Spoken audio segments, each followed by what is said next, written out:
Magandang araw po sa inyo mga kapatid. Ito po ulit yung subject ng Newman, session 1 po ito.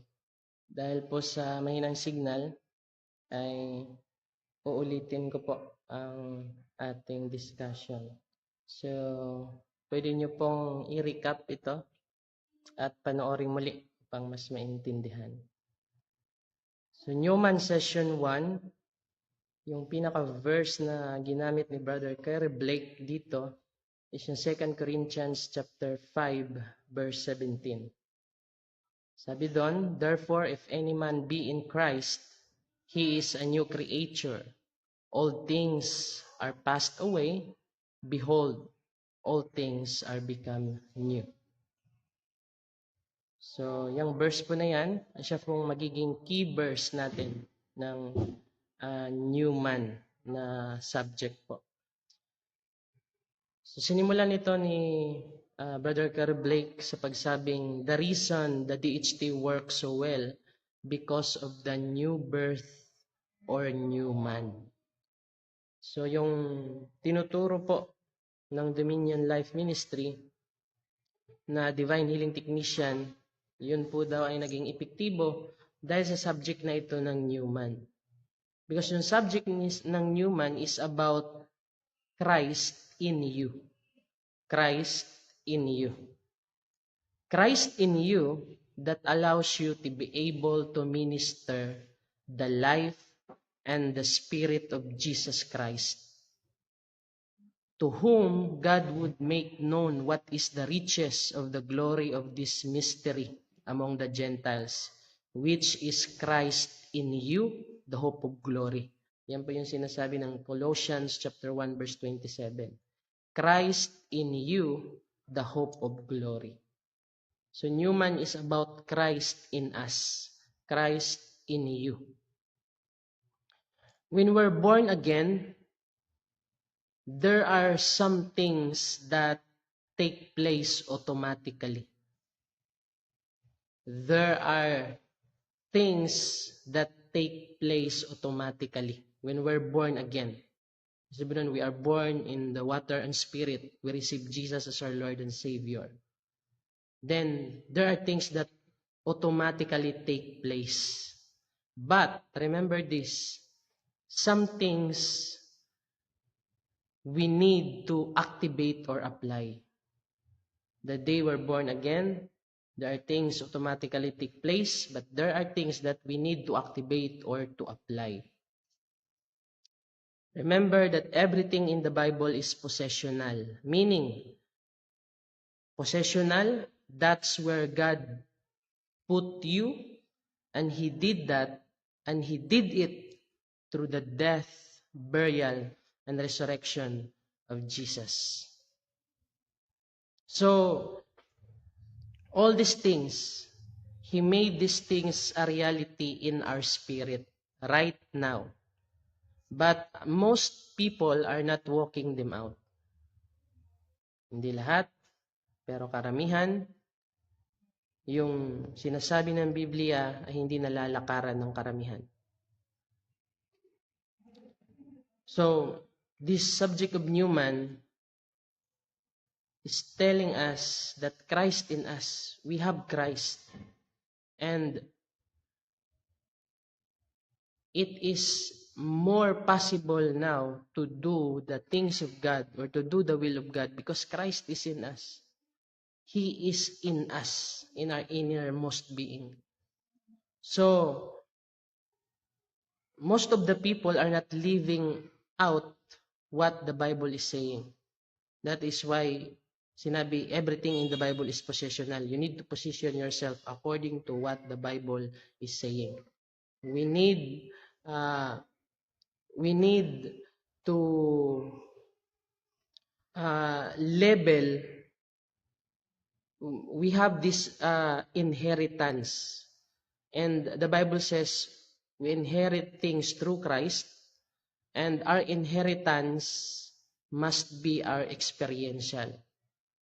Or should I say possessional? Our possessional must be our experiential. So this teaching of Newman will make our position our experiential.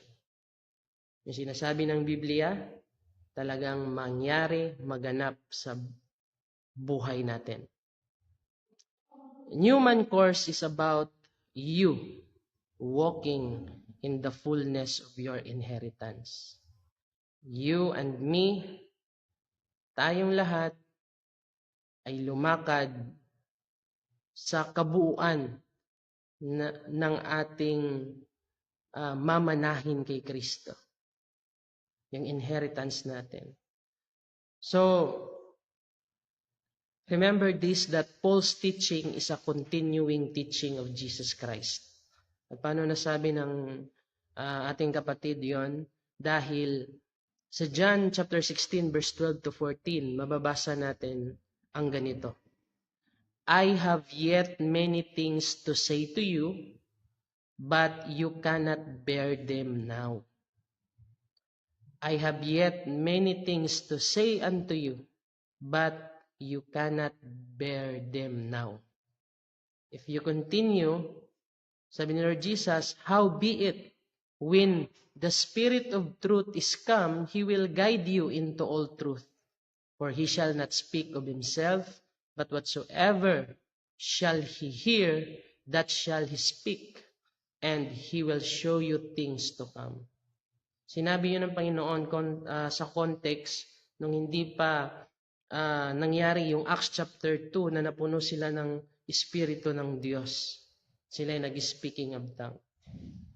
So, that context, sa sinabi ni Jesus, yung buong context ay sinasabi niya, dahil di nyo pa natanggap yung Holy Spirit, hindi nyo pa to kayang intindihin lahat. Pero pag nasa inyo ng Holy Spirit, you will understand everything, the truth of what I am saying. Yun yung sinasabi ni Jesus. So, the teaching of Paul is the continuing teaching of Jesus. We must study it. And we can bear them now. We can bear them now. Kaya na nating intindihin yon. Maiintindihan na natin yung mga sinasabi ng Panginoong Jesucristo, mga teachings niya because of the Holy Spirit. Because remember this, the main purpose of the Holy Spirit or the primary job of the Holy Spirit is to lead us or guide us or teach us unto all truth. Yun yung primary job ng Holy Spirit. To teach us unto all truth, to lead us unto all truth, to guide us unto all truth. Anong truth yun? Siyempre yung Word of God. Sabi sa John 17:17, separate them or consecrate them by your word. Your word is truth. John 17:17. So remember that the Holy Spirit is to lead you or guide you into all truth. So remember also that the Holy Spirit abides in you. He does not come and go. Yung Holy Spirit na yon na sumaatin, natanggap natin, kung talagang natanggap natin yon. At yung Espiritu na yon na hindi yon come and go. Nang ibig sabihin ay pag nagkasala ka, nagkamali ka, may iniisip ka na masama, aalis yung Holy Spirit sa katawan mo at babalik na lang siya pag wala na yung masamang iniisip mo o nagawa mo. So, it doesn't work that way. When the Holy Spirit is in you, the fullness of it is in you. Yung kabuuan ng Holy Spirit nasa iyo. So, the Holy Spirit stayed and He does not come and go.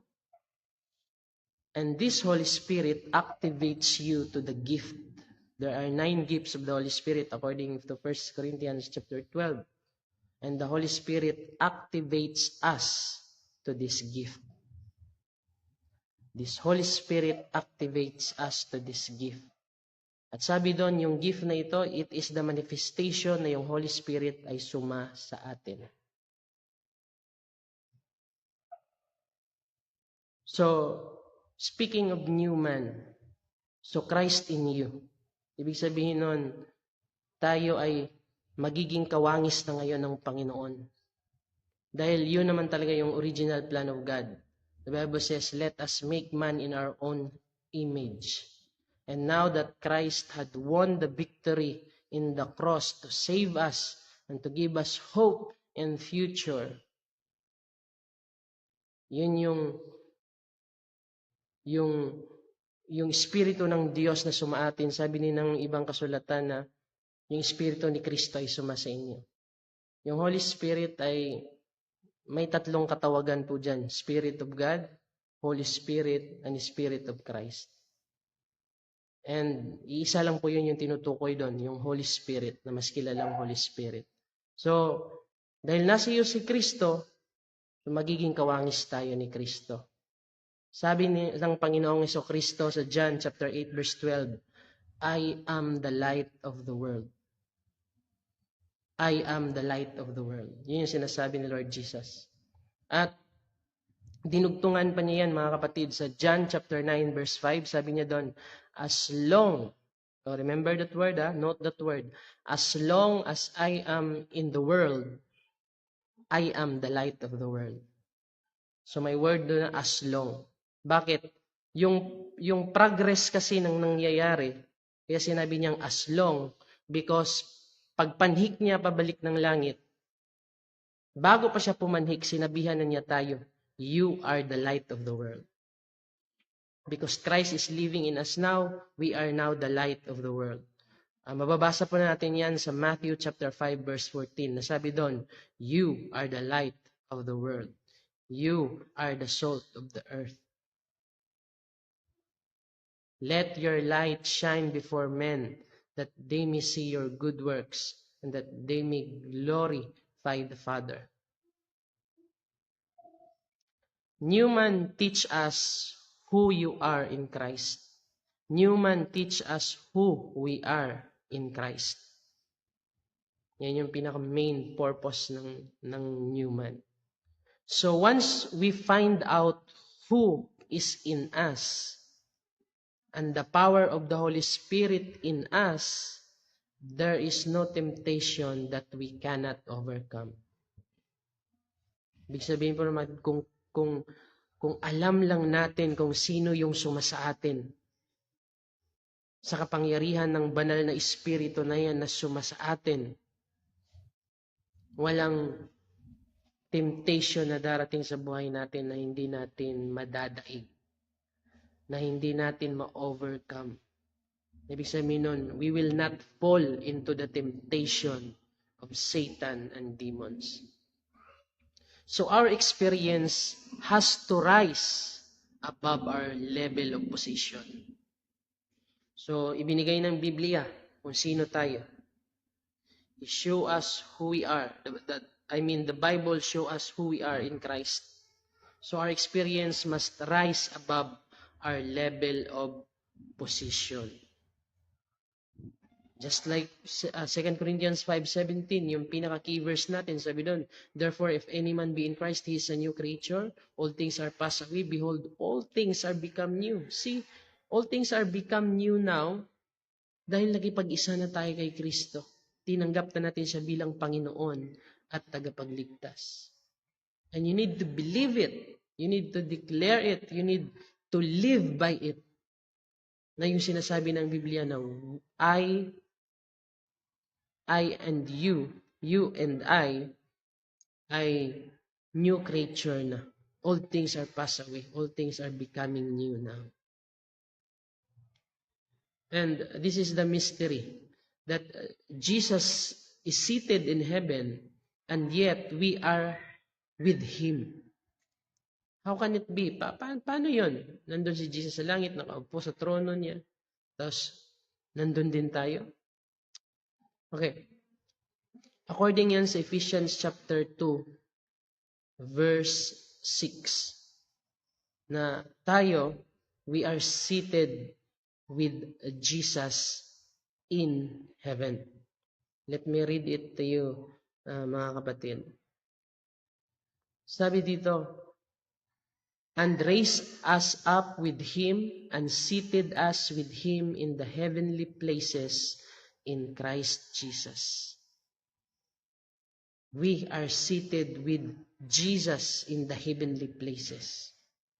You are here on earth and yet you are there sitting with Jesus. You are seated with Him, you are here, but you are seated with Christ. So, to expound that, now you are seated with Him in a position. Okay. Yung meaning na you are seated with Christ in heavenly places, ano yun? Authority. Sabi ni Gary Blake, now you are seated with Him in a position of authority, high above all principalities and powers and everything else that's put under His feet or is under your feet. Even the newest believer has the ability to bring down the oldest principality.